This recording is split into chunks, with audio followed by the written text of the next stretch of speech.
Welcome back. This is the third and final part of the Elite Field in-service and overview. Go ahead and open this back up here. One thing I wanted to point out, under patient information, with the Find a Repeat Patient button, in FieldBridge, when you type the patient's name in, if there was a repeat patient, it would display their name in a drop-down box automatically.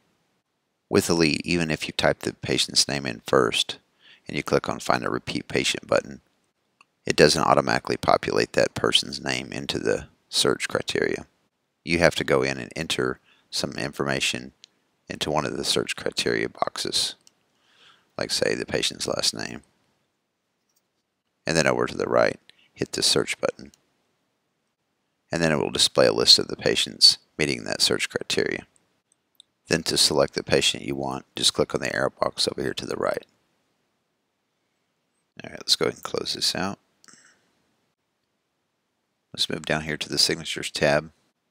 The Signatures area is new with Elite, and it will allow us to replace our current signature forms in conjunction with the Surface Pro 4 utilizing the touchscreen and stylus pen. We will still have the signature forms available in paper form for use when the computer is not feasible to obtain a signature, like say a motor vehicle accident where you might have to get 4 or 5 AMA signatures. For any call where there was a patient transported, there are 4 signatures to obtain in order to satisfy the validation requirements. The 2 crew members on the call, the patient's signature or a patient representative signature, and the healthcare provider you are transferring care to at the destination. For an AMA call, only the 2 crew member signatures and the patient or patient representative signature is required, but it is also advisable to obtain a witness signature if you are able to. Selecting the Add button displays a menu of the type of signatures to add into the report. Under Crew Signatures, note that the default setting for signature reason is EMS Provider. Select the type of person signing from the drop-down menu, such as EMS Secondary Care Provider, but note that the crew member field defaults to the primary care provider, even though the type of person signing may be other than the primary. For now, you will just have to change the crew member name by clicking on the X and then selecting the appropriate crew member. You can then select the date and time the signature was obtained.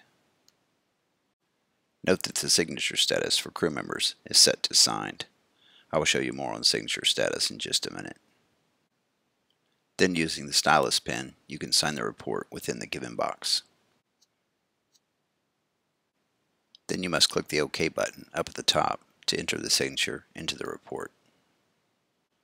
To continue, click the Add button again and select the crew signatures. Then you can add additional crew members and their role as needed.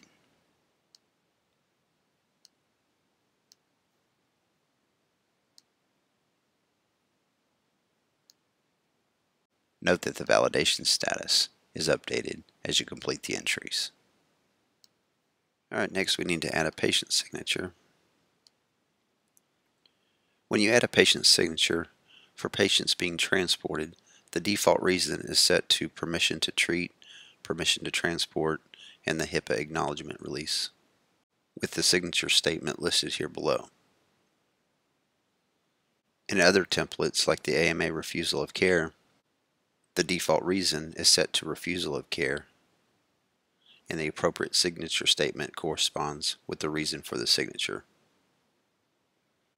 In the unlikely event that in addition to the patient refusing care, they also refuse to sign, under the signature status, simply mark Not Signed Refused. If this does occur, try to obtain a witness signature by selecting the Add button, select Patient Representative Signature.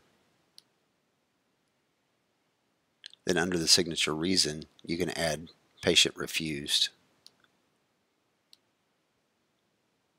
Then change the type of person signing from Patient Representative to Witness. You can also select the type of patient representative as a witness, like say if it was law enforcement.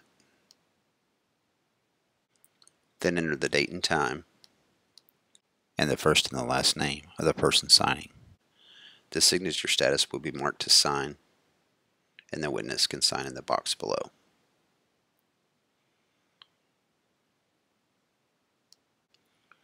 We're back here in the 911 scene response. For our patient that was transported, continue to enter the date and time. Then you can see here it has a Get Patient Name button that will populate the name into these fields. Mark the appropriate signature status. Then the patient can sign in the box provided below. We click on OK. If the patient is unable to sign for any reason, such as altered level of consciousness, and there is no patient representative to sign for the patient, a crew signature can be added, and under the reason, add patient unable to sign. Under the type of person signing, mark EMS care provider representative. Choosing the EMS care provider representative as the type of person signing will bring up the signature statement listed here below. Then you can mark the date and time and sign within the given box. And as you can see under the validation mark, the only signature we have remaining is the transfer of patient care signature. Click on the Add button and select the transfer of care signature from the menu. Note that the default setting for type of person signing is set to nurse. You can certainly change this, say if it was a doctor or other healthcare provider. Then you can continue to fill out the rest of the information as needed.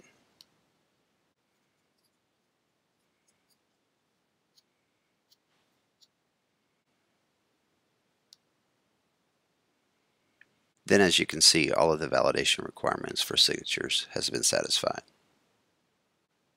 There are a few caveats to signatures that you need to be aware of. Under provider actions, if we go to procedures, if an advanced airway procedure is entered, you will note that under the airway confirmations field, a validation requirement has been set. At minimum, the person performing the advanced airway procedure must confirm the airway by listing the methods within the airway device confirmation method, such as auscultation, condensation of tube, digital end-tidal, visualization, and chest rise.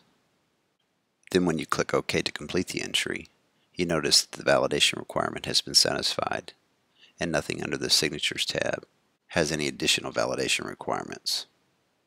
However, if we add an additional airway confirmation, and this is highly recommended, and the individual confirming the airway device placement is marked other than person performing the innovation, such as the receiving hospital team, most likely by X-ray, you will note that under the Signatures tab, a new validation requirement has been set, and you can see it says airway confirmation signature is missing. So then you just click on the Add button and select Airway Verification Signature. Mark the appropriate person making the airway confirmation, preferably the ER physician, then the remaining information as indicated.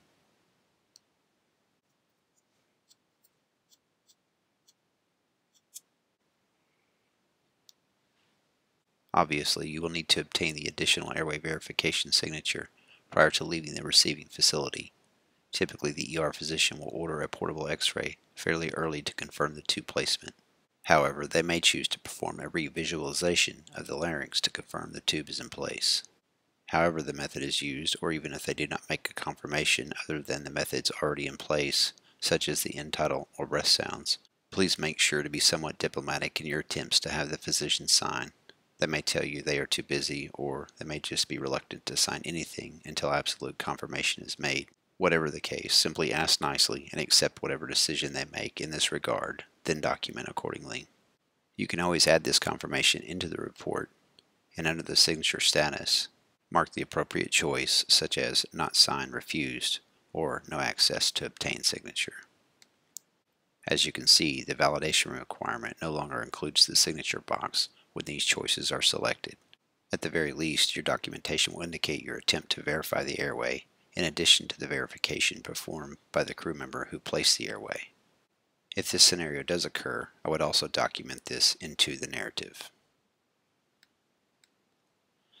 There is another area within the PCR that may require a signature that is not included within the Signatures tab located here.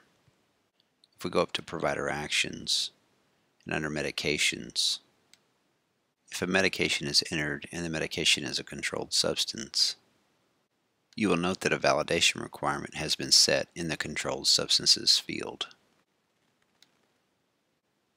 If the full amount of the controlled substance administered was used, then only the crew member who administered the controlled substance is required to sign. However, if less than the full amount of the controlled substance is administered, then as you can see, a validation is set for the amount wasted. And in addition to the crew member who administered the controlled substance, a witness signature is also required.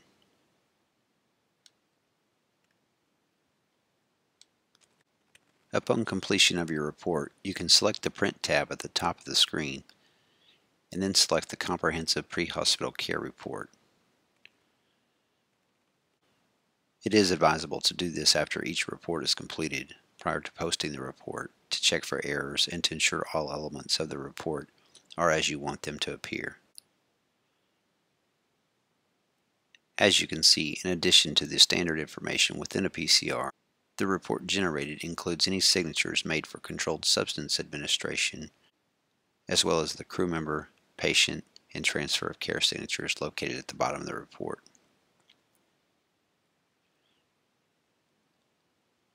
If there are any worksheets entered into the report, they will also be included within the final PCR report that is generated.